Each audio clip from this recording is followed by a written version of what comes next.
great in pots, and I want to tell you about a few of my favorites. The first is citrus in containers. Citrus loves its life in a pot. It actually thrives in a confined space.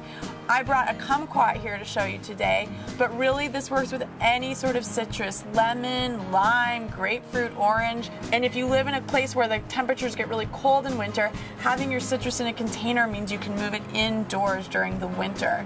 You want to always make sure that you plant your citrus a little bit high in their pot, because they have these feeder roots that live right on the surface. And you can mulch it with a few inches of bark, and that'll let you go longer between waterings. Feed it with a citrus fertilizer once a month for best results. Citrus also really doesn't like to have its feet wet, which means it doesn't like to have its roots stay in water.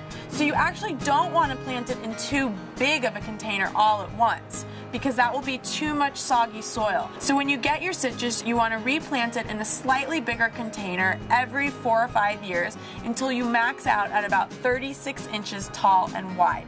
Then you just want to get really regular about fertilization and watering, and it should thrive for years. Another favorite of mine is strawberries, and this is another perennial edible. So just like the citrus tree, strawberries are going to thrive for a container for years and years without replanting. This is an alpine strawberry that produces these tiny little berries that are sweet like candy. They also grow best in full sun, regular water, and occasional fertilization. So again, every couple of months, give it some organic granular fertilizer and you should be good to go. In addition to these two, you can also try blueberries in pots, and we're also seeing raspberries bred in pots. The important thing is not to limit yourself with vegetables. Round out your container edible garden with some fruit. For more information, take my class on growing edibles in containers at gardentribe.com.